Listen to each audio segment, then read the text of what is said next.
de cardio y electro.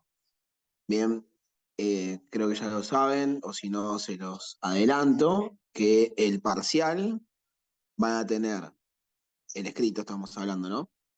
Van a tener que resolver electrocardiograma, ¿sí? Con una serie de arritmias, o electro normal, bien. Y después tienen las preguntas teóricas, al igual que fue el examen de Neumo.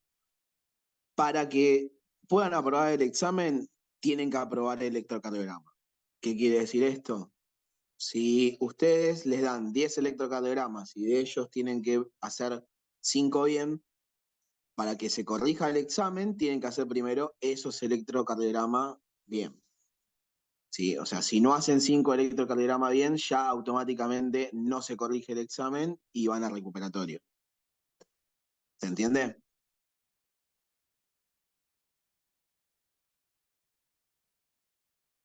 Perfecto, doctor, se entiende. Un poquito más complicado, pero vamos, es aprobable. Es más complejo, ¿sí? Cardio, Neumo es, yo les dije, Neumo es la era más tranquila de Interna 1, ¿sí? Cardio es un poquito más compleja, no es tan larga, pero tiene electro, ¿sí? Y después van a ver que el tercer parcial es neuro, primero neuro y después gastro, y van a ver que es interminable, ¿sí? Eso es, así es en gran medida cómo se resuelve, cómo es a lo largo del año medicina interna, ¿sí? Cardio es muy lindo, ¿sí? Particularmente a mí me encanta. Eh, es muy interesante, pero es un poquito más complejo que neumo y que gastro, por ejemplo, ¿sí? Así que nada, para los que no sé cómo se va a hacer este año con el tema de los electros, no sé si van a tener clases presenciales o hay algunos que no lo dan, hay otros que sí. Nosotros particularmente lo damos generalmente presencial, pero cualquier cosa se lo vamos a estar diciendo, ¿sí? Si hay algún Zoom o algo. Perfecto. Así que bueno, cuando quieras, Ana, si quieres arrancar. Buenísimo. Buenas noches, chicos. ¿Cómo están?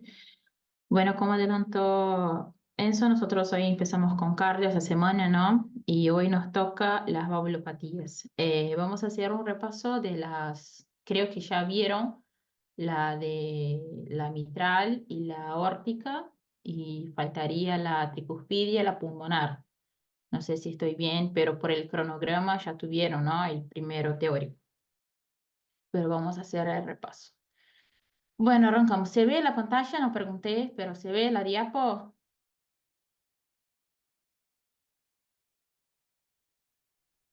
Sí, se ve, se ve. ¿Se ve? Bueno, No, dale. ¿Verdad? Se ve. Ujú. no pantalla completa, pero se ve. Sí, sí, porque si pongo pantalla compleja, me traba la compu. Ah, bueno, dale. Dale.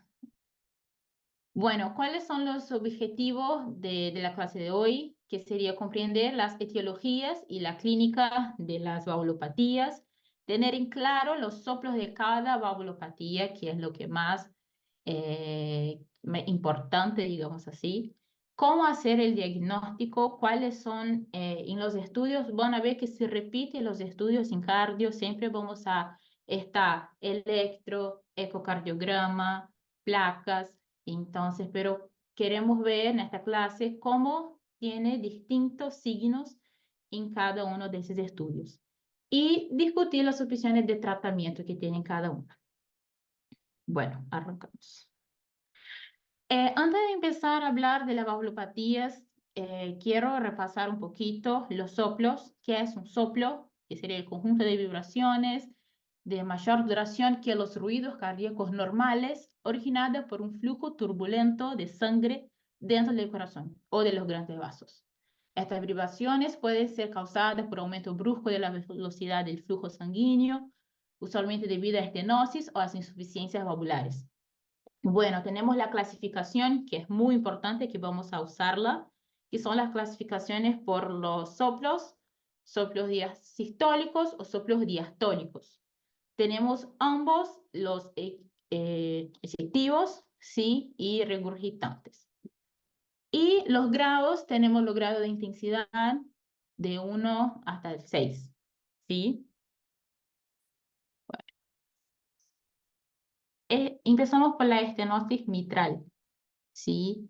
La estenosis mitral, las válvulas están más engrosadas, imagínate, están más cerradas, digamos así, de la forma difusa por el tejido fibroso o depósitos de calcio. Hola Ana, hola chicos, perdón, no podía entrar. Buenas, doctora, ¿cómo estás? Buenas Guada. noches chicos. ¿Cómo vancito? ¿Qué pasó que son tan poquitos hoy? ¿Están rindiendo? Creo que rinde diagnóstico hoy, me parece. Es probable, sí. Diagnóstico y fármaco deben estar por rendir. Ujú. Bueno, ¿cómo les fue en neumo? Están muy callados hoy. Ahí lo mismo le pregunté yo. Supuestamente en el oral le fue bien y están esperando el escrito todavía. Bueno, vamos a ver cómo van esas notas una vez que lo tengan. Bueno, ahorita no están muy participativos los chicos, así que te dejo continuar. Cualquier cosa los interrumpo. Dale, dale. Bueno, bueno, estamos diciendo de las estenosis, que eran estas, la válvula está más calcificada, está más fibrosada, o sea, más cerrada, digamos así. Tenemos en cuenta que la área de la válvula mitral es normal es igual a 5 centímetros cúbicos, ¿sí? Cuadrados. Entonces tenemos 3 clasificaciones, muy importante también tener en cuenta. Leve de 1,4 hasta 2, moderada de 1 a 1,4 y la severa menor a 1 centímetro. Bien. Las causas.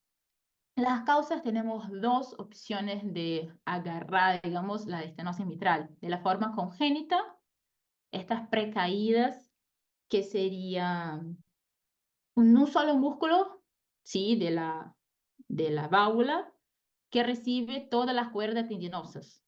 O sea, adquiridas, que serían las adquiridas más frecuentes, sería por la fiebre reumática, degenerativa senil, de los ancianos, la lupus eritematoso, artritis reumatoidea y por secuela de alguna radiación en la hemodiálisis. Y puse también las adquiridas, algunas más raras, pero al momento de poner las causas en el examen sirve también poner esas, que sería el síndrome carcinoide, muco, polisacarosis, amiloidosis, síndrome hipereosinofílico asociado al uso de ergotamina.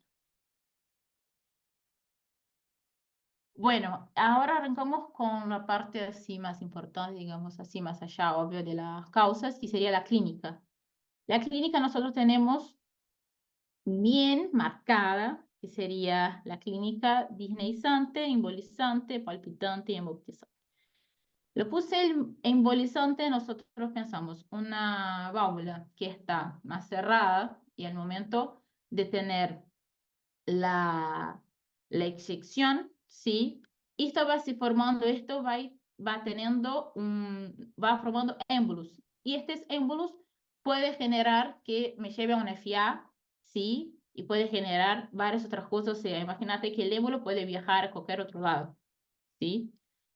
Palpitante y hemoptizante. Al examen físico, vamos a tener esta imagen, creo que vemos esta imagen desde semiología o fisiología, que sería la fascia mitral, ese rubor malar y la cara congestionada y cianótica.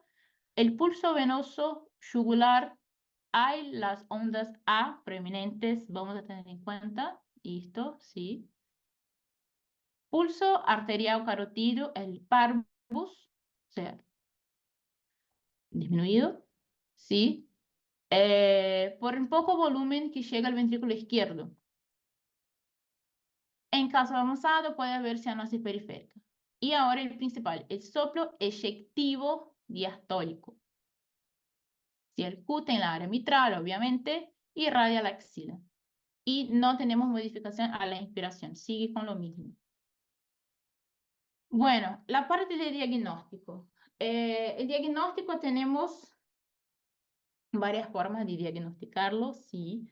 pero digamos que el ecocardiograma Doppler va a tener, como puse, el DNI, la dirección, todo, digamos, de esta patología. Entonces, vamos a tener él como el gold estándar, como va a tener todo lo que necesitamos para diagnosticar. Pero en el electro vamos a tener un signo que es la onda P mitral. Van a ver con Enzo y con Luciano también cómo se ve. No lo puse acá. Si hay hipertensión pulmonar, voy a tener el eje desviado a la izquierda. No sé si tuvieron esa semana clase de electro, pero Luciano ayer lo explicó cómo se sacaba el eje del electro y este estaría desviado a izquierda. Cada eje en electro tiene sus causas, y eso van a ver más adelante también. Entonces, la estenosis mitral, tenemos el eje desviado a la izquierda, es una causa. ¿Sí? Claro que sí, hay hipertensión pulmonar. El ecocardiograma, como dice el DNI, la dirección, todo. Vamos a ver todo. Este grado de severidad, vamos a ver si está leve, moderada o severa. Si hay alguna dilatación de la aurícula, ¿sí? Por el tema de ese embolizante, puede generar la FA, entonces el FA vamos a tener el agrandamiento de la aurícula izquierda, y ahí vamos a ver todo esto en el ecocardiograma, ¿sí?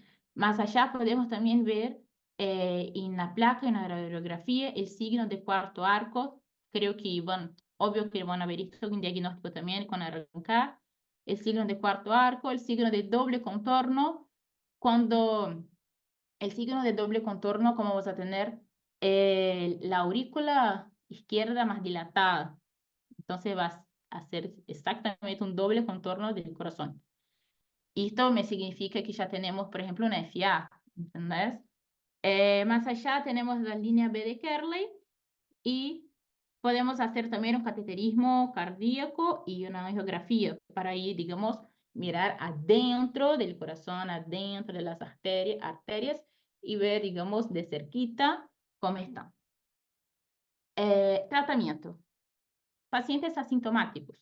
Profilaxis con antibióticos cuando realizan procedimientos, porque puede correr riesgo de tener endocarditis. Es una patología que vamos a ver más adelante también. Entonces tenemos una profilaxis a esos pacientes. A las leves, a las estenosis mitrales leves, una dieta hiposódica, antidiuréticos ayudan. Y si es asociada a una FA, como decimos que lleva a una FA, anticoagularlo. Tratamiento invasivo, la valvuloplastía, recambio valvular. O sea, si progresa la clínica, si ese paciente sigue teniendo, aumentando, digamos, cada una de estas clínicas de inestante, embolizante, palpitante, vamos a evaluar el tratamiento de recambio valvular. Chicos, bueno, yendo un poquito más profundo en todo. En lo que es el soplo, bien, es importante que sepan bien a detalle cómo son todos los soplos, porque se los van a tomar, les van a aparecer en el examen la característica del soplo y decir qué valvulopatía es, o que describan ustedes cómo es el soplo, ¿sí? Acuérdense que este es como dice, es un soplo eyectivo diastólico. Acuérdense que tiene un chasquido de apertura, ¿sí? Con el R2 tiene un chasquido de apertura. El soplo es mesodiastólico, ¿se acuerdan lo que era proto, meso, tele? ¿Sí? Tanto sistólico como diastólico. O sea, es mesodiastólico sobre todo, bien, y tiene un refuerzo presistólico, ¿sí? Tiene un refuerzo presistólico con un aumento del R1, ¿sí? Entonces, es el soplo que mayores características tiene el de la estenosis mitral, ¿sí? Entonces, es importante que sepan describirlo bien todo porque es el que más rico semiológicamente tiene cosas. Bien. En lo que es el electro, ¿sí? La P mitral, van a ver que la onda P, ¿sí? Puede tener alteraciones tanto en el voltaje o la duración. El voltaje quiere decir lo alto que sea esa onda P y la duración lo ancho que sea esa onda P. En lo que es la P mitral, la P va a tener un aumento en su duración, ¿sí? Entonces va a ser una P ancha, para que quédense con esa idea. ¿Sí? Va a ser una P que es ancha, la P mitral. Bien, el eje desviado a la izquierda ya lo saben calcular, ¿sí? No voy a adelantarme mucho en eso. Bien, en cuanto al FA, vi que había una pregunta, ¿sí? Con estenosis aórtica y con cualquier otra valvulopatía, ¿sí? Se maneja la FA de manera normal, ¿sí? Como cualquier otra FA. En el caso particular de la estenosis mitral, ¿sí? La única particularidad es que si tiene una estenosis mitral moderada o severa, bien, o ya tiene una válvula protésica, el paciente, o sea, ya fue operado y tiene una válvula protésica, la anticoagulación se hace siempre, ¿sí? Y se hace con antagonista de la vitamina K, o sea, o warfarina, que acá no hay nunca, y con lo que se realiza acá, que es el acenocumarol. Bien, entonces, repitiendo, la anticoagulación en FA, en el contexto de estenosis mitral, si es moderada o severa, ¿sí? Se anticoagula con antagonista de la vitamina K siempre, ¿sí? O si tiene válvula protésica el paciente. Bien, y lo que es la valvuloplastía y el recambio valvular, hoy en día, sobre todo en lo que es valvulopatía mitral y lo que es valvulopatía aórtica, se está realizando mucho lo que es el tratamiento percutáneo, ¿sí? No, si bien se va, tiene sus indicaciones la cirugía, eh, lo que se está buscando realizar ahora, sobre todo en esas dos tipos de valvulopatías, tanto la mitral como la aórtica, es el tratamiento percutáneo, ¿sí? ¿Quedó claro?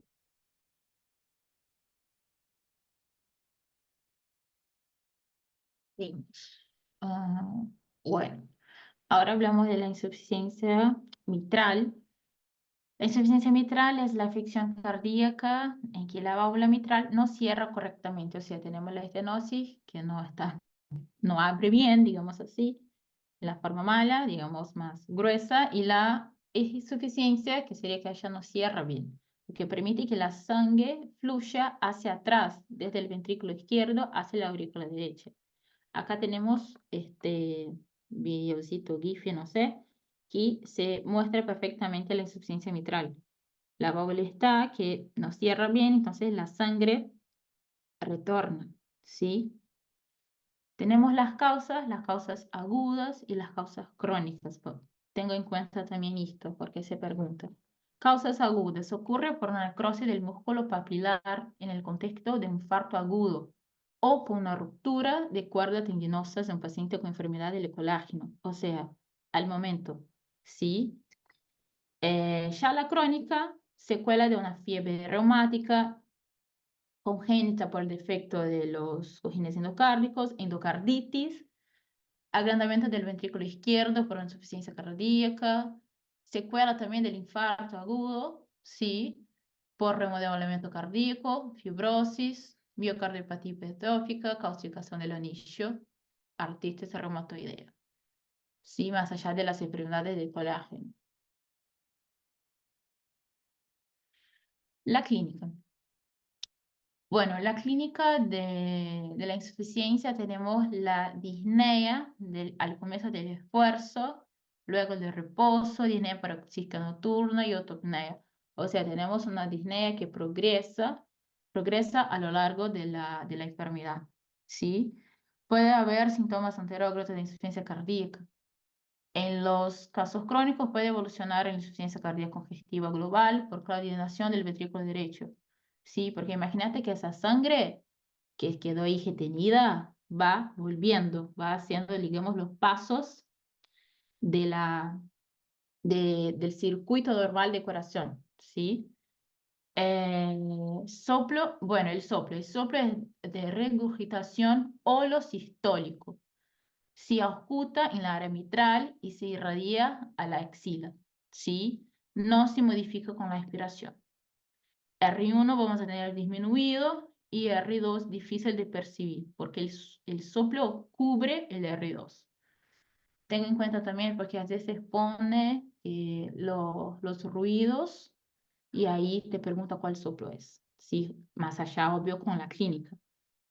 igual eso dice, para poner el soplo, entonces puede ser que te diga cómo está el R1, cómo está el R2, si hay R3 o no, más allá de esta clínica. Y ahí pues, vos podés escribir soplo regurgitativo, lo diastólico de una insuficiencia mitral.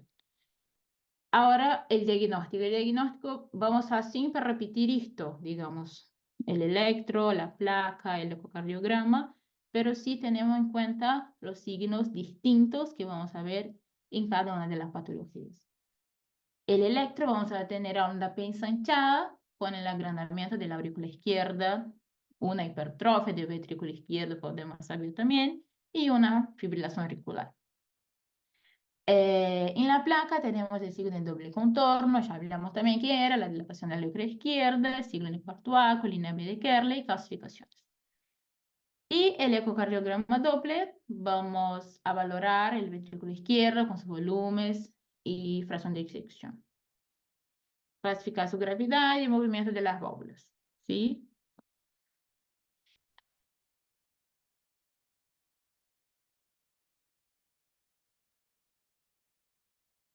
Tratamiento. Tenemos la insuficiencia mitral aguda y la insuficiencia mitral crónica, tenemos el tratamiento de ambas, ¿sí?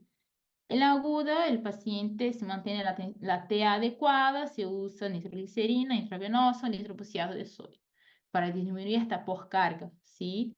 Si el paciente está descompensado, ya ahí tratamos con emergencia para un balón de contrapulsación aórtica. Siempre no recuerdo ese nombre. Crónica. Restricción de las actividades físicas, porque vimos que se hace mucho esfuerzo, empieza la disnea, ¿sí? Entonces, restringimos estas actividades físicas que produzcan estas fatigas, esta disnea, reducimos el sodio para mantener la tensión arterial adecuada, los diuréticos apropiados para que este volumen disminuya, ¿sí? Vasodilatadores y digitálicos, ¿sí? El IECA contribuye al tratamiento de la insuficiencia mitral, más allá también de mantener la TA. Se tendrá en cuenta la profilaxis antibiótica, lo mismo. Si mitral, trata para que no tenga endocarditis, ¿no? Que no adquiere endocarditis. Bueno, tenemos ahora el prolapso de la válvula mitral. Sí, es una afección en la cual se produce la protrusión de los velos valvulares, o sea, de las hojas de la válvula, hacia la aurícula izquierda durante la sístole, ubicándose así en el plano de coaptación de las válvulas por encima del anillo. O sea, ellas quedan, digamos así, medio locas si no cierran, no abren bien. Causas.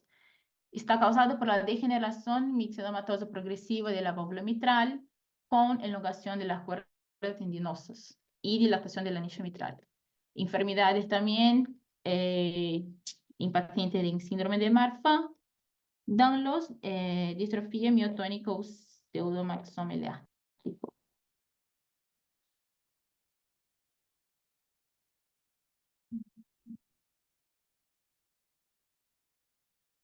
Sí. Bueno, el examen físico. La auscultación típica es un clic sistólico separado del primer ruido seguido de un soplo telesistólico de insuficiencia mitral. ¿Sí? Tengo en cuenta esto porque se pregunta también cómo sería un paciente viene la clínica del paciente que vamos a hablar, viene este soplito ahí, te pregunta qué es. Si efectuamos una maniobra de Valsalva, clic es más precoz y dura un soplo, bueno, eso no me interesa tanto. Clínica, importante porque son clínicas medio que si uno no comprende bien, no puede escribir y no se recuerda, porque son un poco distintas. Por ejemplo, escoliosis, ha observado los pacientes con prolapsos presentes escoliosis, pectus excavatum, suele ser de bajo peso y con tendencia a la hipotensión, ansiedad, ha descrito pacientes con ansiedad, pueden tener taquiarritmias o bradiarritmias con mayor incidencia de las vías anómalas entre aurícula y ventrículo, dolor pericordial atípico hasta la presencia de langor, mareos, fatiga precoz y palpitaciones. tengo en cuenta estos síntomas, sí, porque suelen estar. Bueno, vamos a la estenosis tricuspidia, sí, o no, vamos a la aórtica primero, ahí, después volvemos a la tricuspidia porque la aórtica es más importante, sí. Estenosis aórtica. Lo mismo tenemos las estenosis más cerradas y las insuficiencias más abiertas, digamos así. La estenosis aórtica. Ahora vamos a ver las causas. Congénitas. Unibicúspide, malformaciones en líneas menores de un año. Bicúspide se ocluyen, las válvulas bicúspides se ocluyen entre 30 a 40 años.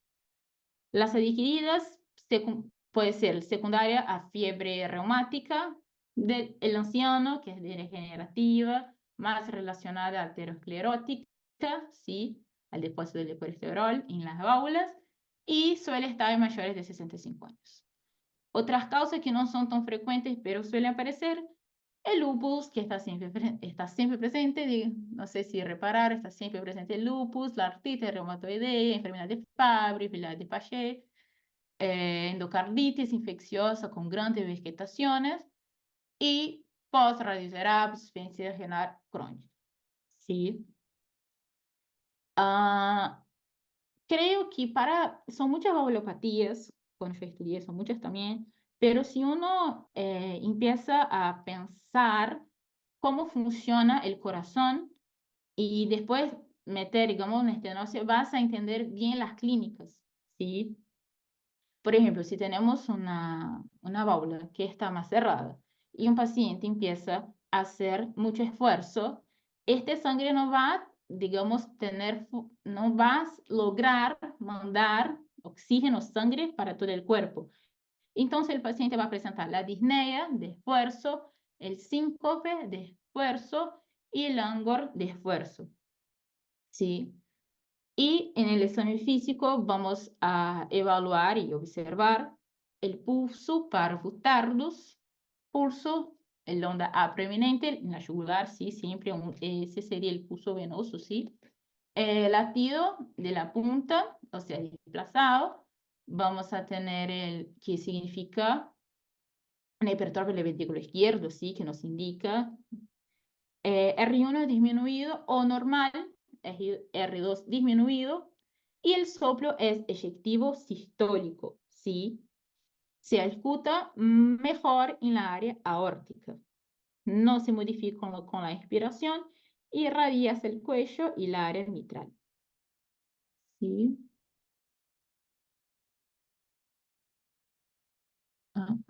Bueno, ahora vamos a la insuficiencia aórtica. Lo mismo, las causas. Tenemos agudas y las crónicas. Las agudas, endocarditis infecciosa, disección de aorta, disfunción valvular protésica y trauma. Ya las crónicas tenemos aorta bicúspide, enfermedades del tejido conectivo, prolapso valvular aórtico, fiebre reumática de nuevo, inflamación de la aorta, Takayasu, sífilis terciaria,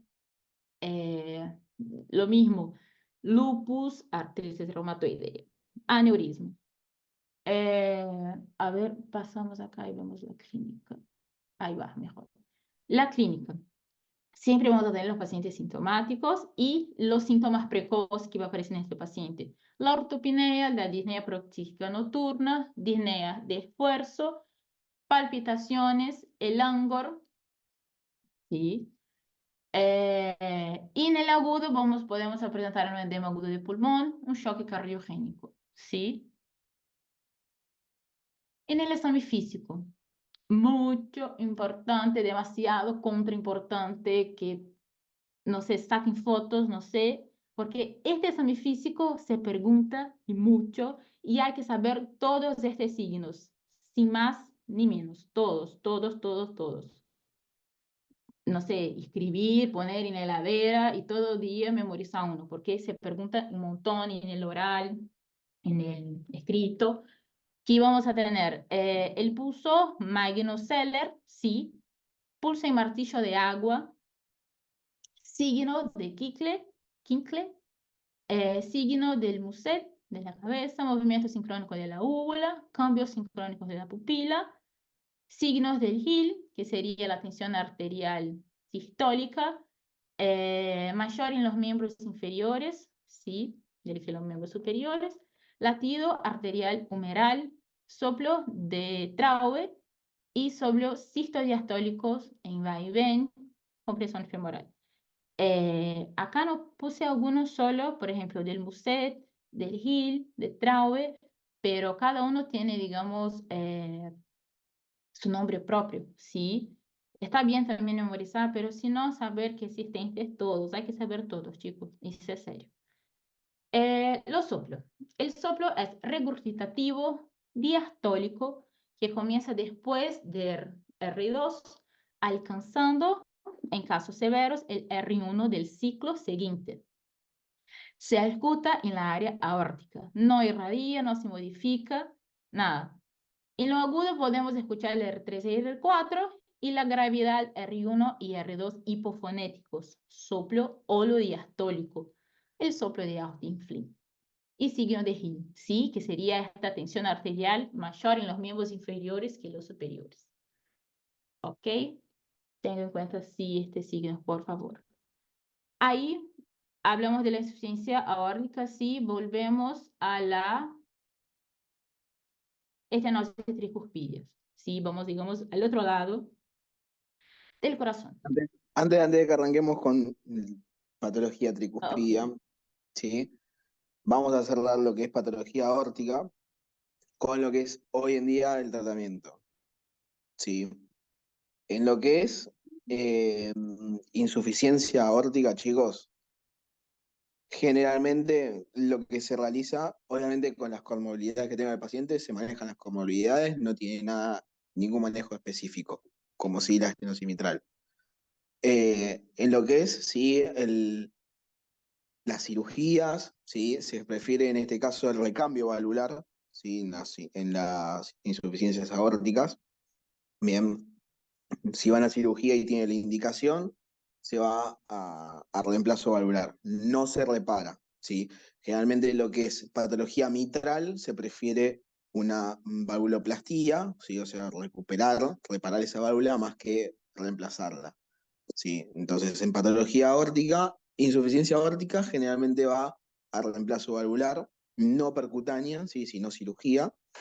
Y en lo que es estenosis aórtica, hoy en día lo que se realiza es el reemplazo valvular, bien, pero vía percutánea, ¿sí?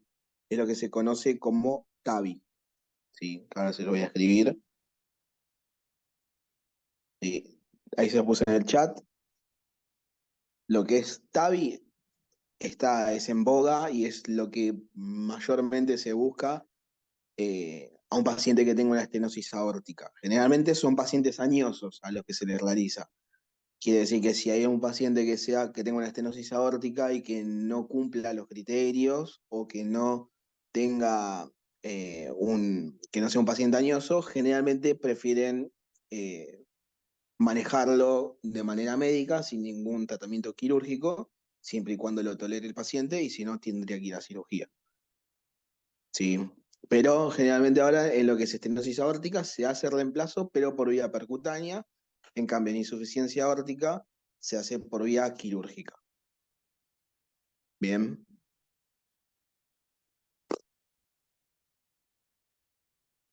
Ahora sí, vamos con tricoscopía. Bueno, hablamos ahora de la tricuspidia. Tenemos en cuenta que el orificio sí, efectivo de 7.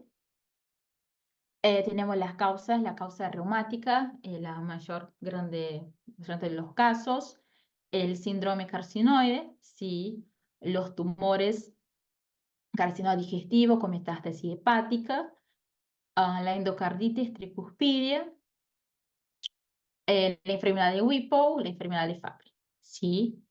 A ver qué le ahí va. La clínica tenemos edemas periféricos, fadigas por el bajo gasto cardíaco, sí, El aleteo de las venas del cuello por las ondas A gigantes, sí, recuerden siempre que las ondas estas son venosas. Dolor en el hipocondrio derecho por la congestión hepática, sí. El soplo, vamos a tener el soplo eyectivo diastólico, se ajusta en la área tricuspidia, no se irradia,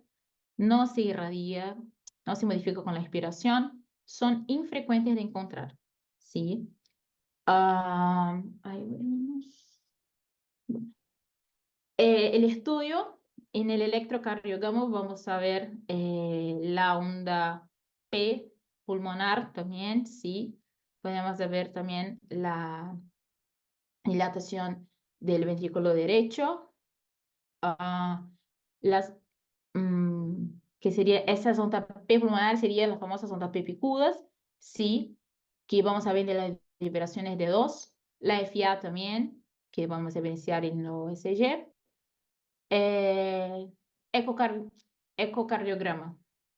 El ecocardiograma de la válvula tricuspidia estenósica, él es análogo de la estenosis mitral, ¿sí?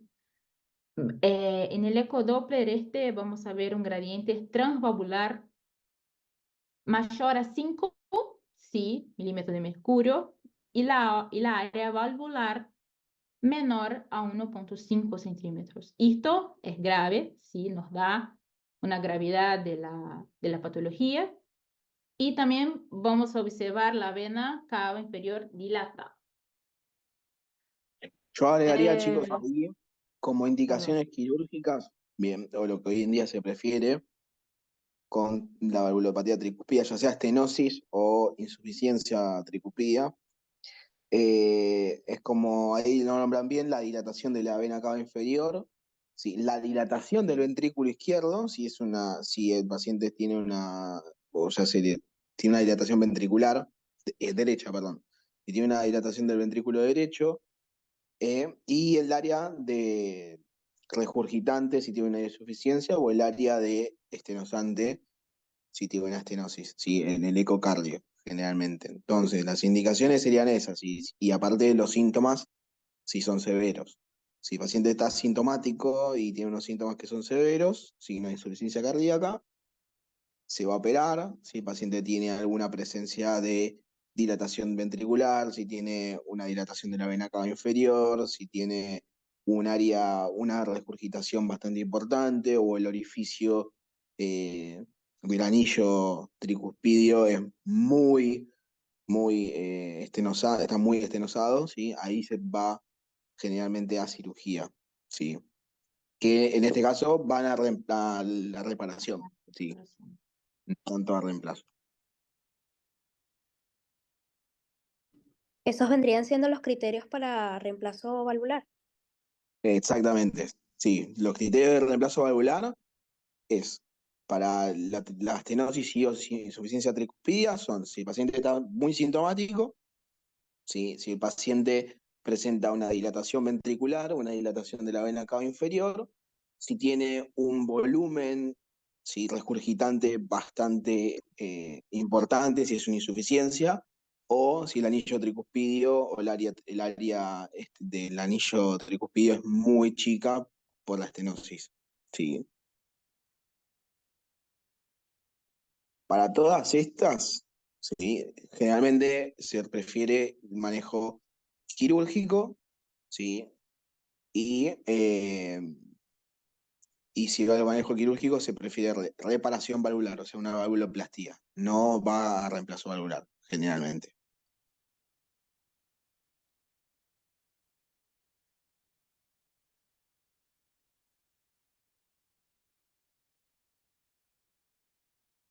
Ahora, de la insuficiencia, sí.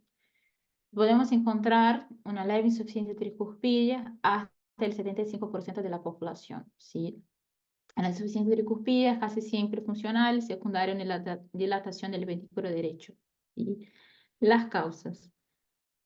La enfermedad de Epstein, anomalías congénitas, la calcificación del anillo, las anomalías genéticas del colágeno de nuevo, está el Marfan, el Danlos, el prolapso de la propia válvula, el infarto del ventrículo derecho, la hipertensión pulmonar primaria, el EPOC con hipertensión pulmonar, ¿sí?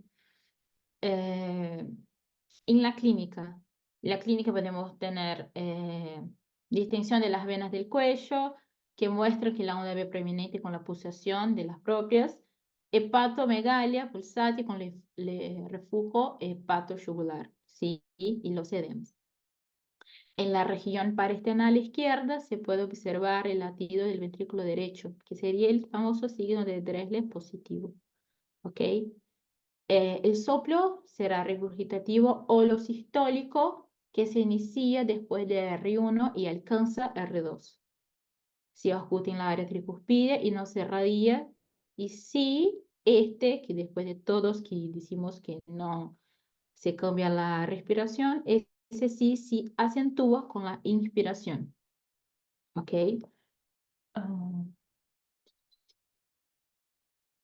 Bueno. ¿Dónde está? ¿Alguien se acuerda, chicos, cómo se llama esa maniobra que aumentaba con la inspiración, el soplo? Rivero Carvalho. Bien, bien, bien. Exactamente, esa es la maniobra de Rivero Carvalho. Y en patología aórtica, para ocultar mejor la región aórtica, ¿qué maniobras podíamos hacer?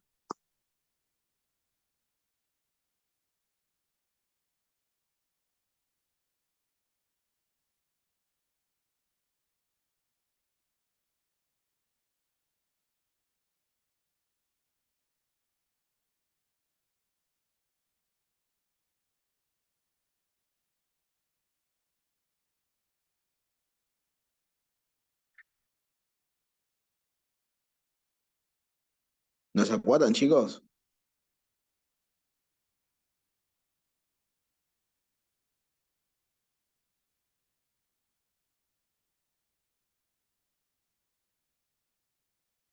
Creo que no. ¿Y de patología mitral? ¿Cómo hacían?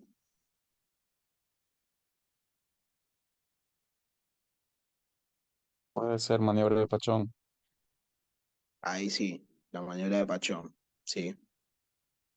La maniobra, la posición de Pachón, ahí podíamos escuchar mejor lo que eran la región mitral, ¿sí? Después tiene la maniobra de Azoulay para lo que era la patología mitral, aórtica, perdón. ¿Se acuerdan que se levantaban los brazos y se inclinaba hacia adelante el paciente?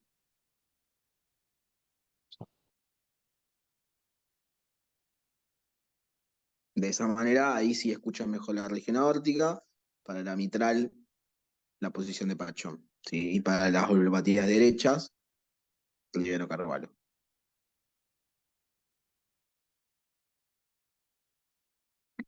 Bueno, en lo diagnóstico de la insuficiencia tricuspilla, sí, vamos a tener en cuenta los mismos, chicos, lo mismo en la cuestión de los estudios, pero en la placa vamos a observar una cardiomegalia, sí, en la forma de la bota sueca. El electro, vamos a tener una FA, vamos a observar una FA, el eje desviado hacia la derecha, la hipertrofia del ventrículo derecho, sí, y el bloqueo de rama derecha, sí, el bloqueo incompleto de rama derecha. Y en el ecocardiograma, sí, ahí, como dice, vamos a ver todo el corazón, vamos a ver la dilatación del ventrículo derecho, el movimiento paradójico del tabique interventricular, ¿sí? Los prolapsos de las válvulas, caso tenga, las vegetaciones, si caso endocarditis, ¿sí? El tratamiento, recambio valvular, claro, sí, siempre casi. Y bueno, creo que es esto.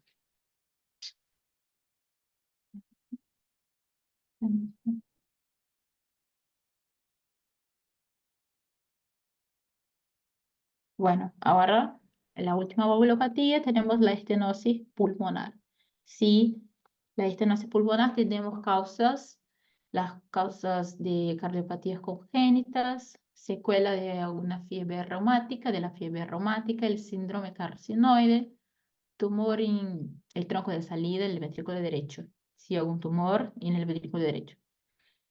La clínica, tenemos la hipertrofia del ventrículo derecho, los signos de insuficiencia cardíaca derecha, la disnea de esfuerzo, el langor y el síncope, ¿sí?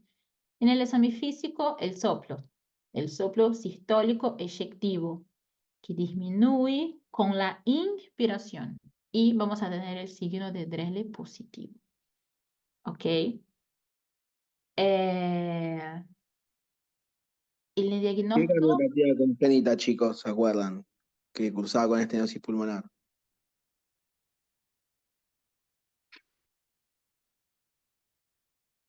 ¿Cuál es la típica cardiopatía congénita que tenía estenosis pulmonar? ¿Se acuerdan?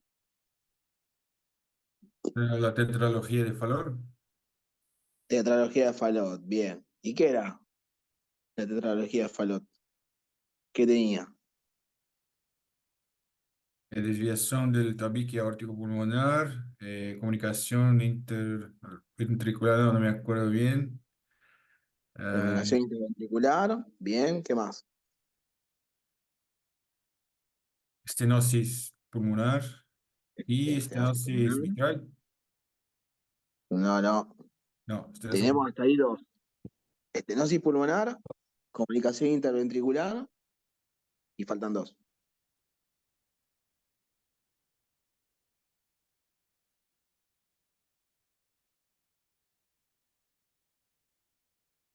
¿Cuál más? No era el Faltarían dos. cabalgamiento de la aorta. ¿cómo? El cabalgamiento de la aorta es otro. Bien. Y falta uno. Si yo tengo una estenosis pulmonar, ¿qué La pasa con la... hipertrofia del ventrículo. hipertrofia del ventrículo derecho. Sí. Exactamente, y la hipertrofia ventricular derecha? ¿Sí? Acuérdense que aumenta la poscarga del ventrículo derecho por tener una estenosis pulmonar. Entonces el ventrículo va a tener que hacer mucha mayor, va a tener que aumentar la contractilidad para poder eyectar la sangre, ¿sí? Entonces se va a hipertrofiar, ¿sí? Esas eran las cuatro, perfecto. ¿Y era una cardiopatía congénita cianótica o no cianótica la tetralogía de Fallot?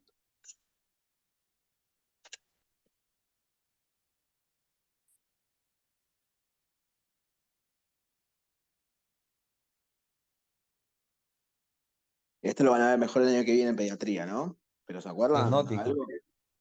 Es cianótica, sí, pertenece a lo que son las cardiopatías congénitas cianóticas. Bien. Esa, la transposición de los grandes vasos, sí, generalmente es la comunicación interventricular, sí, generalmente esas son las cardiopatías congénitas cianóticas. Las demás son no cianóticas. Sí, el ventrículo único también es Ven- cianótico. Ventrículo único, sí, hay bastantes. Sí, hay para jugar. Sí, sí, sí, hay bastantes. Pero a grandes rasgos, quédense con eso, sí. Bueno, el diagnóstico tenemos siempre ecocardiografía, sí, y el tratamiento valvuloplastía con balón, sí. Un poquito estenosis y insuficiencia pulmonar igual. La insuficiencia pulmonar, vamos a tener la causa de la enfermedad de Epstein, la uña derecho, miocardiopatías, un trauma cardíaco, perdón, endocarditis, secuela de fiebre reumática, síndrome carcinoma, síndrome de Marfan, por catéter de Song-Ganz. ¿Sí? ¿Alguien sabe qué es el catéter? Creo que no, creo que van a ver en digestivo. Sí, mucho no se usa igual ya para ese Sí. tipo de cosas. O sea, se usa, pero no, solamente generalmente en pacientes con un shock cardiogénico, sí que necesitamos, es un catéter que nos hace medir presiones, sí, diferentes tipos de presiones, que nos da, por ejemplo, datos del gasto cardíaco, datos de diferentes presiones, tanto pulmonares como, por ejemplo, de la precarga o la poscarga. ¿Sí? Entonces, frente a cualquier tipo de podemos tomar decisiones, por así decirlo. ¿Sí? Por ejemplo, en distrés respiratorio ya no se utiliza, ¿sí? Pero, por ejemplo, para utilizarlo en un shock cardiogénico y poder diferenciarlo, sí. Más allá tenemos la clínica, que son los síntomas clásicos de la insuficiencia cardíaca derecha, sí, y disnea de esfuerzo. Al examen físico, el soplo es diastólico regurgitativo que aumenta con la inspiración. Tenga en cuenta la diferencia de esto de si aumenta con la inspiración, si no cambia la inspiración, ¿sí?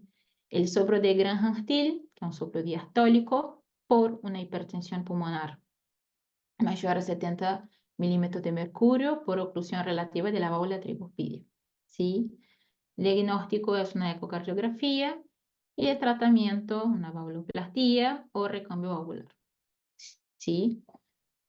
Bueno, y acá les dejo, esto está en el Instagram de la ayudantía, ¿sí?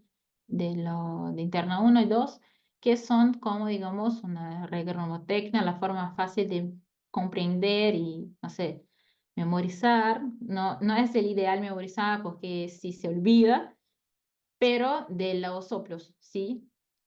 Cuáles son regurgitativos, cuáles son eyectivos, sistólicos o diastólicos, ¿sí?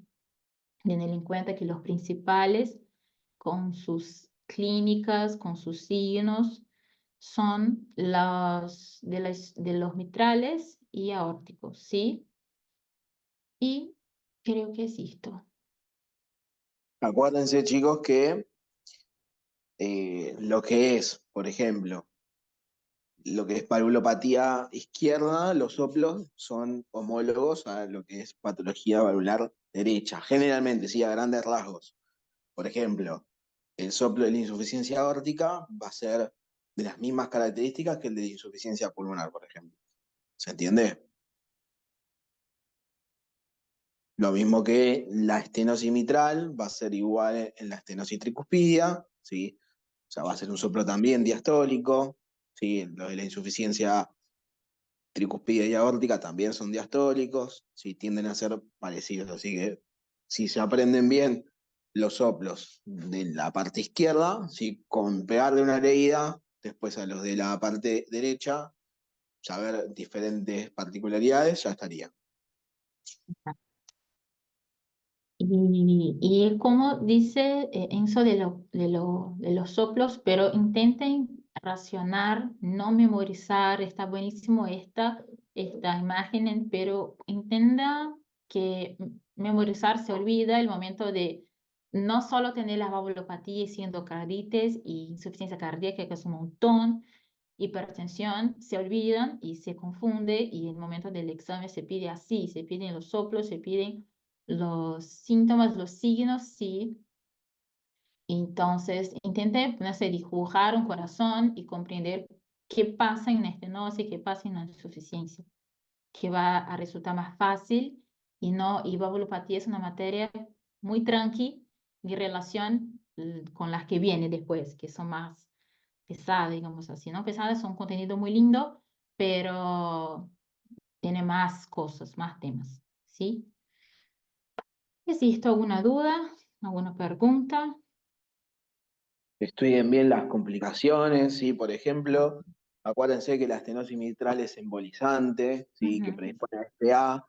Entonces, les pueden poner un caso clínico, por ejemplo, con un soplo característico de una estenosis mitral, ¿sí? Que tiene un componente de fibrilación auricular, por ejemplo, y alguna clínica de algo embolizante. No sé, por ejemplo, un ACV, por ejemplo, el paciente. Entonces, tienen que analizar todo el caso clínico y saber que la causa de la fibrilación auricular y la causa del ACV fue la estenosis mitral, por ejemplo. ¿Entiendes? Y la última aclaración que hago, porque como amiga mismo, es el tema de la insuficiencia aórtica. Se cobra todo, todo, el más fino del más grande. Entonces, estudien, porque es un montón también, viste que son un montón de signos. Y se pregunta, en mi examen pasado, me pidió para escribir los signos de la insuficiencia aórtica y me pidió todo prácticamente, ¿sí? Y describí qué era, no es solo poner signo de Kinkley, pero qué es, y sí describir lo que era este signo. Entonces, no solamente memorizar no, comprender el signo, pero sí saber qué significa cada uno, ¿sí? Y más allá de los soplos, siempre los soplos, chicos, por favor. Y bueno, ¿alguna duda? De nuevo, pregunto. ¿Alguna aclaración?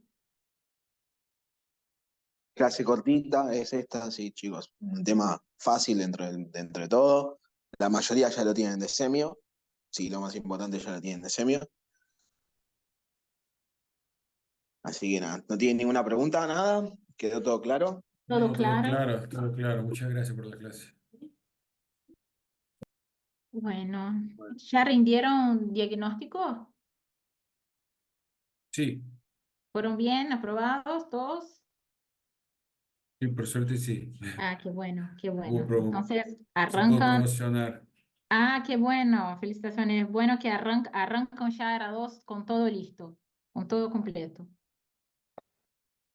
Me falta Bien, terapéutica terapéutica mañana. Mañana Ah, terapéutica terapéutica. mañana. y listo.